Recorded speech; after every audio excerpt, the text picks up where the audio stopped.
elkaar zou krijgen. Wat wij hier in beeld zien, dat is eventjes bij elkaar opgeteld. Marvin Rossel, Florian Bonfrère en Els Leclerc. Zeg ik dat goed? Dat zeg je helemaal goed. Kijk, er komen 3 antwoorden terug. Dat is ook inderdaad voor Zoom en Skype is dat super moeilijk. Maar leuk dat jullie er zijn. En ik zou zomaar even, omdat de dames gewoon voorgaan, bij Els even willen beginnen. Want jij bent net als de 2 anderen van het Vista College, heb ik begrepen. En je werkt nou bij Chapeau Magazine. Klopt dat? Nee, daar heb ik stage gelopen in het eerste jaar. Dat staat er wel nog op mijn LinkedIn, maar die is nog niet heel goed bijgewerkt. Zo zit dat. Ik kon het er net over hebben. Maar, ik heb daar stage gelopen in het eerste jaar. En in het tweede jaar bij Giels Student Services. Maar ik zit nog in mijn tweede leerjaar van marketing en communicatie. Oké.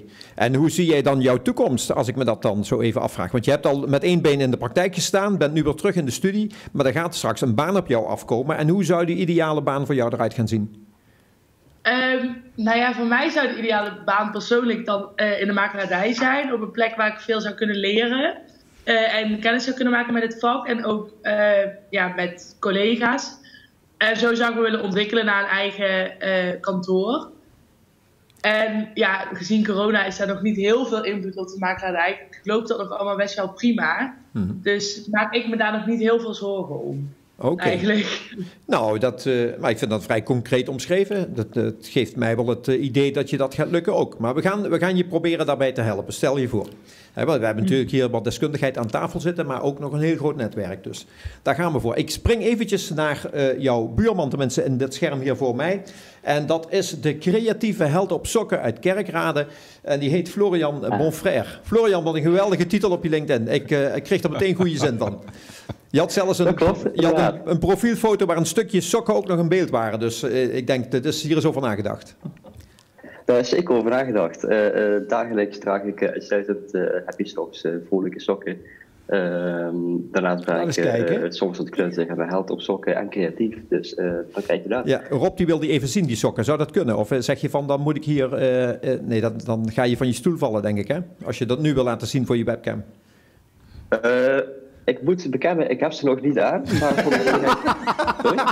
Het geeft niet. Nee, sorry. Dat zullen we nooit meer doen. Nee, echt. Maak je geen zorgen. Maar hartstikke leuk. En je zit dus ook op het Vista College, begrijp ik. Ja, ik zit zeker op het Vista College. En hoe ziet jouw toekomst eruit? Als je eventjes mag dagdromen naar de ideale baan, waar zit jij dan over een paar jaar? De toekomst is per definitie op dit moment een beetje onzeker natuurlijk. Kijken wat in de wereld gebeurt op communicatievlak en wat dat met zich weer brengt. Maar de ideale baan zou voor mij zijn in een soort 3-2 verhouding, dat ik toch nog een beetje op mezelf ben. En in loondienst bij een communicatieadviseur of een signbedrijf. Want de signwereld in Limburg die ligt mij heel erg goed. Het is echt het uitvoeren van communicatievraagstukken. Ja, dan iets in de richting van art director of zo, bij een reclamebureau bijvoorbeeld. Of, wel echt, zeker. Ja. Nou, kijk eens aan. En een stukje zelfstandig hoor ik al. Dus je hecht ook wel aan je eigen, laten we zeggen, eigen ondernemerschap. Waarin je zelf de keuzes kunt maken voor de dingen die je doet.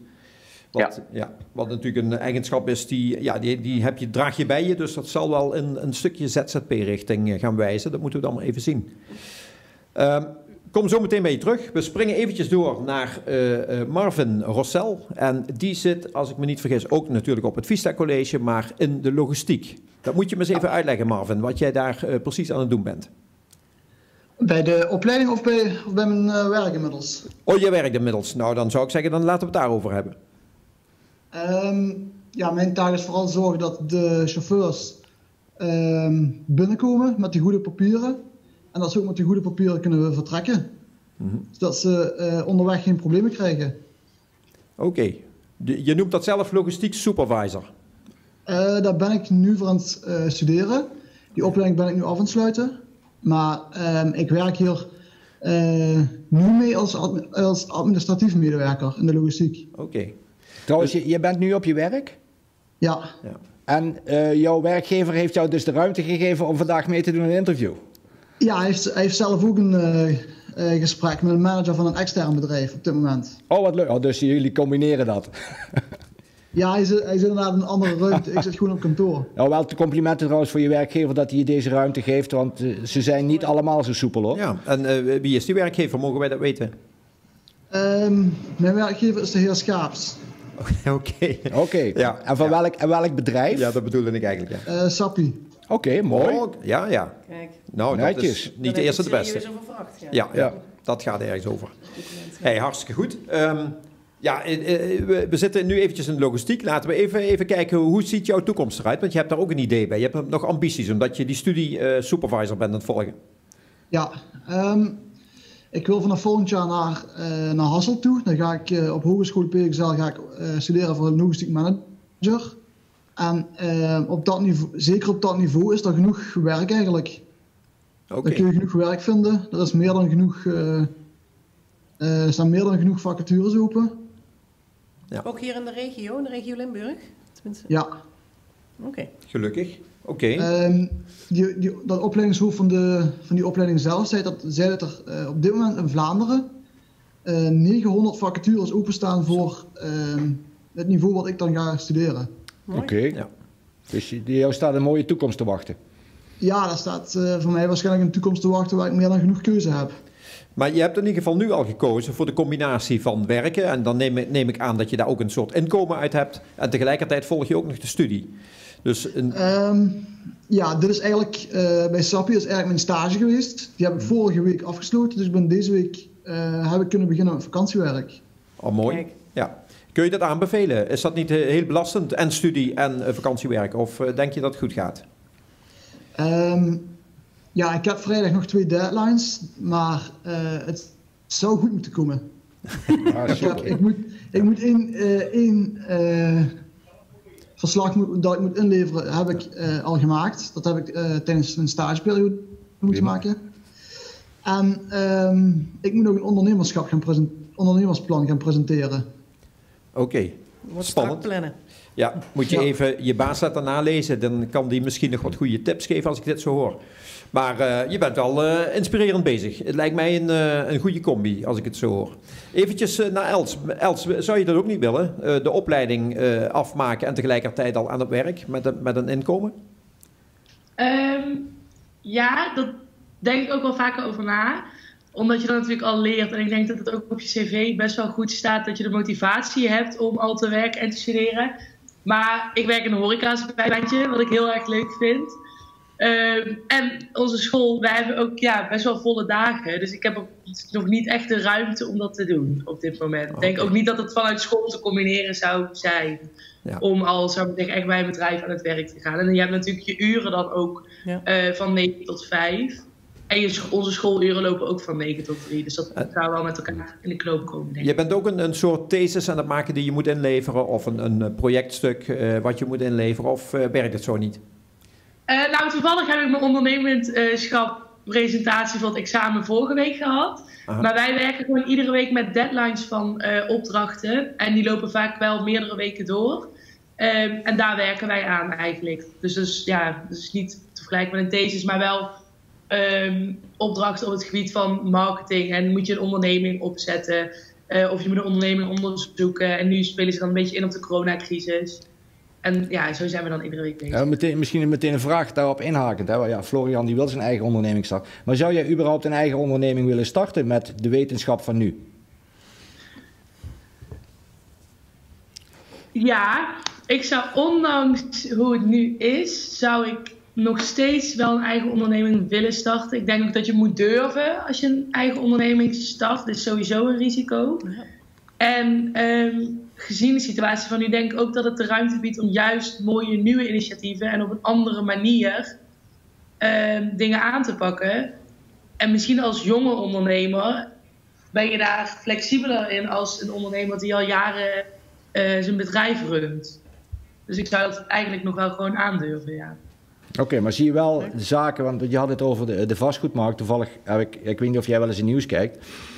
Ik ook heel sporadisch trouwens. Maar dat was onder andere, ik geloof de Rabobank riep op een gegeven moment. We verwachten toch een daling van de huizenprijzen in het komend jaar. En jij wil in de makelaardij.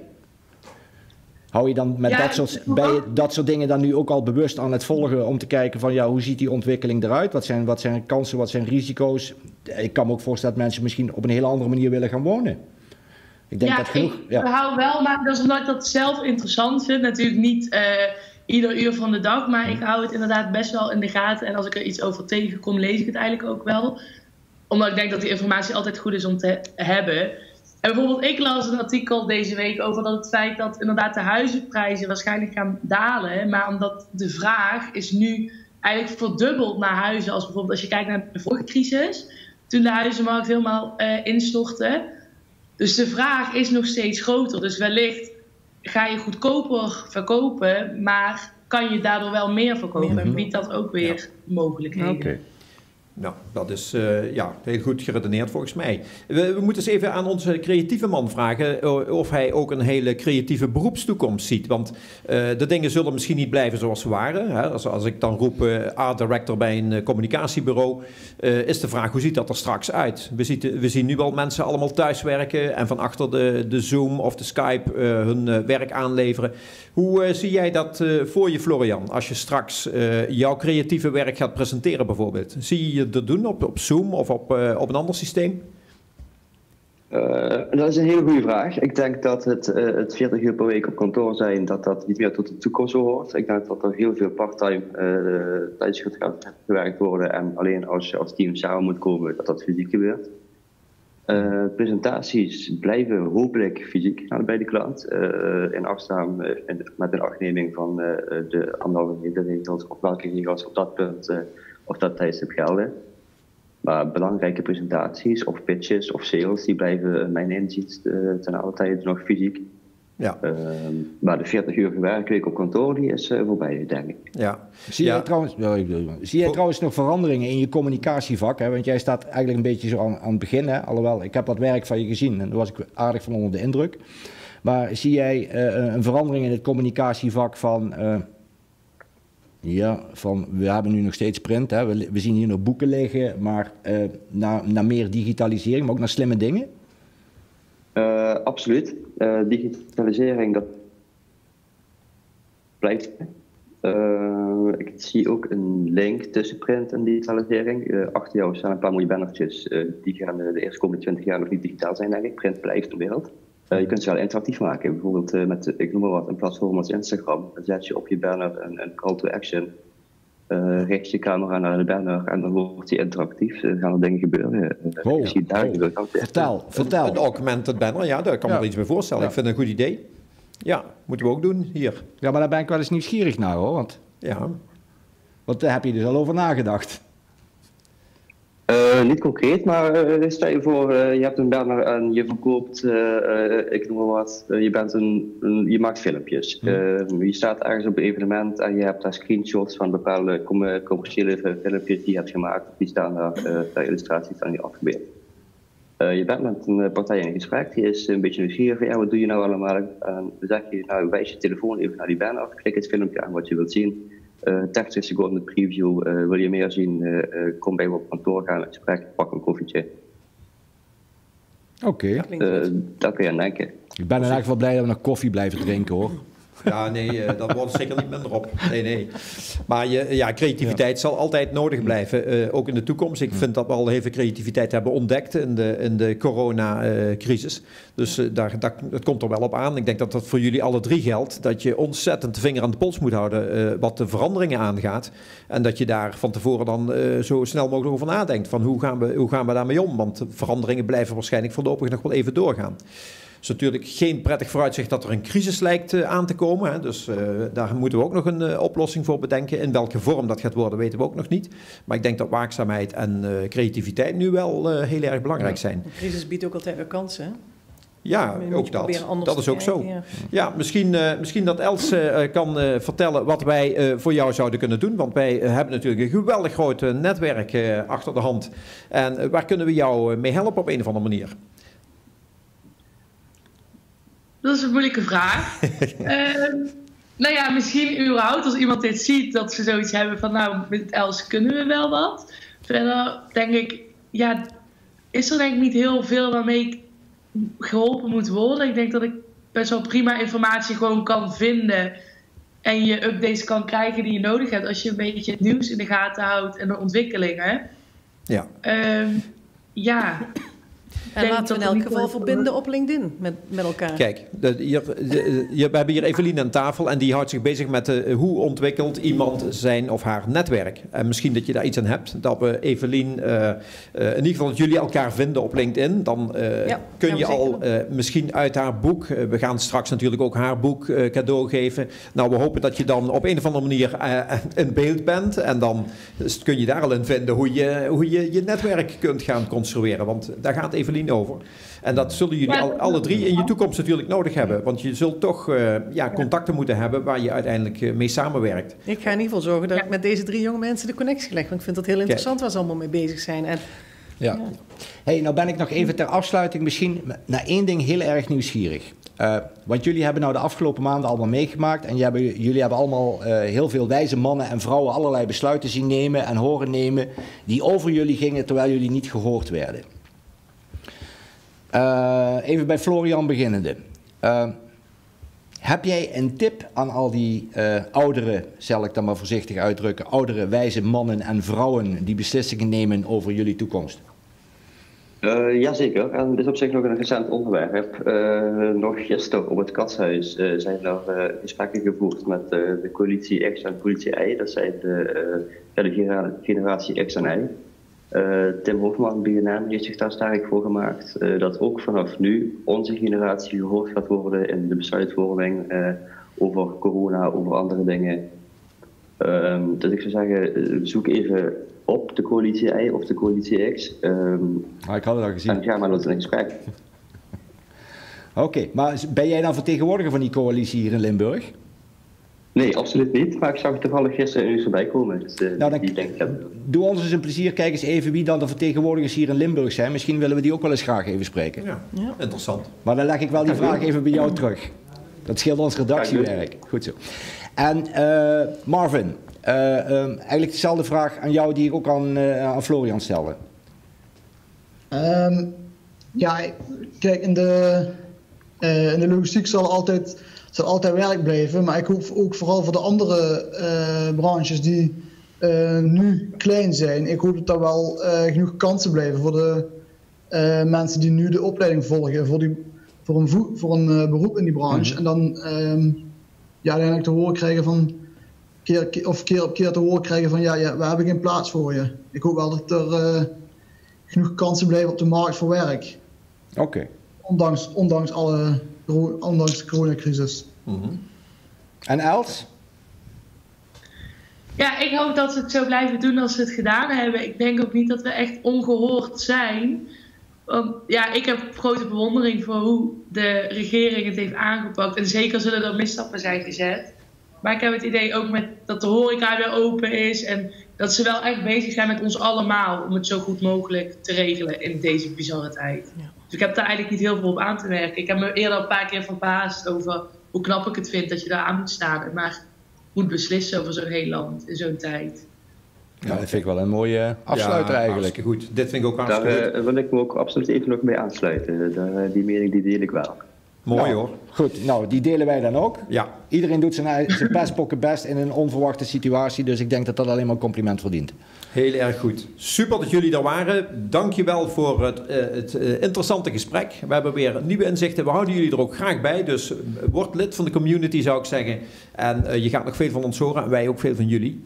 Dankjewel voor jullie aanwezigheid. En tot snel weer. Super. Doei. Hoi. Hoi.